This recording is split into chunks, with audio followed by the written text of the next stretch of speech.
Bonjour à tous et bienvenue dans votre journal de la mi-journée sur TV Vendée en ce mardi 30 septembre.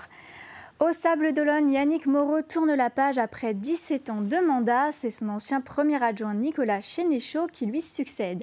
La passation s'est déroulée dans la mairie annexe d'Olonne-sur-Mer, un lieu symbolique puisque l'ex-maire sablais Yannick Moreau avait été élu pour la première fois. Nicolas Sénéchault a maintenant 6 mois devant lui puisque le prochain scrutin est prévu en mars 2026. Un passage de flambeau en bonne et due forme. Nicolas Sénéchault succède à Yannick Moreau à la mairie des Sables d'Olonne. La salle du Conseil était bien remplie pour assister à ce moment qui met fin à 17 ans de carrière politique pour Yannick Moreau. Au début du mandat, cette équipe municipale a fixé un cap. Les discours sous forme d'hommage sont revenus sur l'ouverture de l'Arena ou la fusion des communes créant les Sables d'Olonne. Ta présence permanente sur le terrain, sans répit et sans anonymat. Au milieu des louanges, seulement un membre de l'opposition a dénoncé le bilan budgétaire de l'ancien maire de la commune. Ce soir, on a assisté à un pot de départ qui n'a rien à voir avec ce qui intéresse les Sablés au quotidien.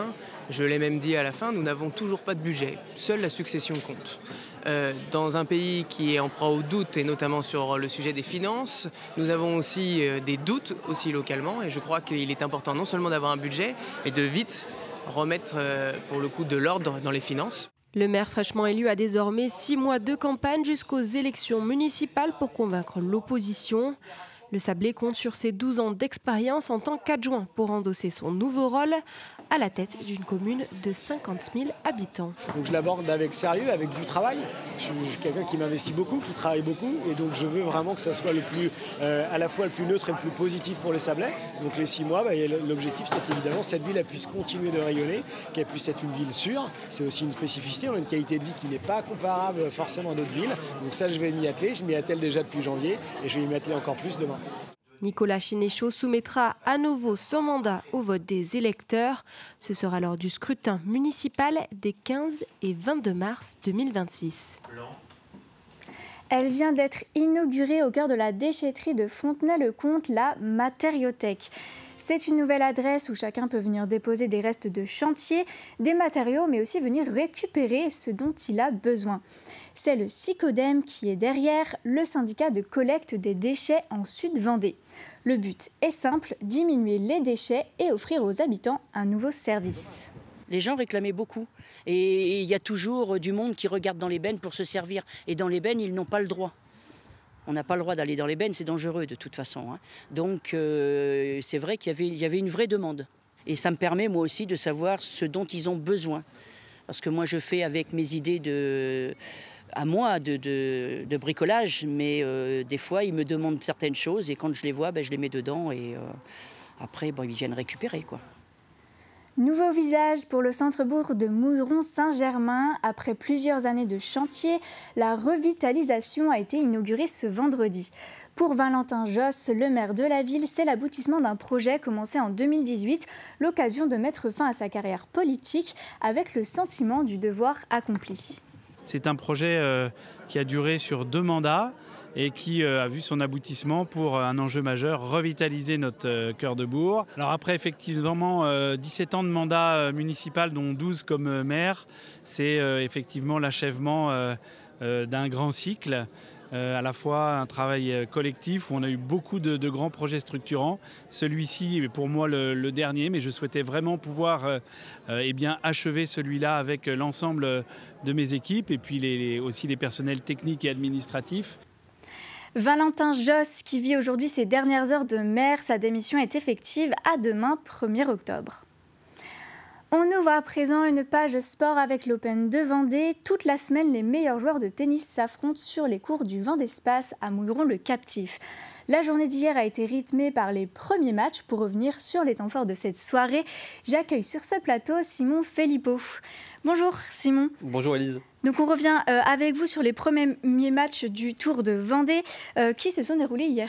Effectivement, les premiers matchs de ce premier tour de l'Open de Vendée, parmi les premières rencontres à suivre hier après-midi, celle entre le Français Sacha Guemar-Venbourg, 22 ans, vainqueur en début de saison de l'Open de Quimper face à un certain Pierre-Hugues Herbert. Il rencontrait hier le Kazakh Mikhail Kukushkin, 37 ans, ancien 39e mondial, un joueur expérimenté. Après un premier set âprement disputé, mais finalement remporté 7-5 par Kukushkin, le Français s'est effondré moralement. Il enchaîne les fautes, concède 10 aces et se fait rapidement distancer. Victoire donc de Mikhail Kukushkin face à Sacha Guemar-Venbourg, 7-5, 6-0. L'autre rencontre importante de la soirée, celle entre le jeune Britannique de 19 ans Henry Searle et le Français Pierre-Hugues Herbert, tête de série numéro 5 et ancien vainqueur de ce tournoi à la fois en simple et en double. Au début du premier set, Henry Searle se défend bien et tente de prendre l'avantage, mais rapidement l'expérience de Pierre-Hugues Herbert parle et le Français remporte le premier set 6-4. Dans le deuxième, le Français prend très vite l'ascendant sur son adversaire malgré quelques jolis coups du Britannique. Henry Searle ne peut rien faire et Pierre-Hugues Herbert s'impose donc 6-4, 6-1. Dernier match de la soirée sur le court central entre le Suisse Dominic Streicher et le Finlandais Emil Ruusuvuori. Après un premier set concédé 2-6, Ruusuvuori se ressaisit et remporte les deux suivants, 6-3, 6-4, et s'impose donc dans ce premier tour face à Dominic Streicher. Merci Simon pour ce premier point, et pour entrer un peu plus dans les détails, on va faire le point sur les résultats d'hier. Alors on revoit justement les résultats donc des matchs hier, des 4 matchs à suivre. Victoire donc je le rappelle le Kukushkin face à Guemar-Venbourg 7-5, 6-0. Victoire de Pierre-Hugues Herbert face à Henry Searle 6-4, 6-1. Belle victoire du jeune néerlandais Miss Rodgering qui a sorti en 6-3, 4-6, 6-3 la tête de série numéro 8, le Canadien Alexis Delarno. Et donc victoire du Suisse Dominic Streicher 6-2, 3-6, 6-4 face au Finlandais Emil Ruusuvuori. Et côté programme du jour, à quoi doit-on s'attendre ? Eh bien 8 matchs au programme aujourd'hui au Vendée Space pour la continuité de ce premier tour, et parmi les matchs à suivre, la rencontre notamment entre deux Français, le jeune Clément Chidette qui affrontera la tête de série numéro 2 de cet Open de Vendée, Hugo Gaston. Merci Simon pour ce résumé, on se retrouve demain pour faire un nouveau point. C'est maintenant la fin de votre journal. Je vous donne rendez-vous à 18h pour un nouveau point sur l'actualité. Vous pouvez retrouver l'ensemble de nos reportages et émissions sur le site tvvendée.fr. Très bon après-midi à toutes et à tous.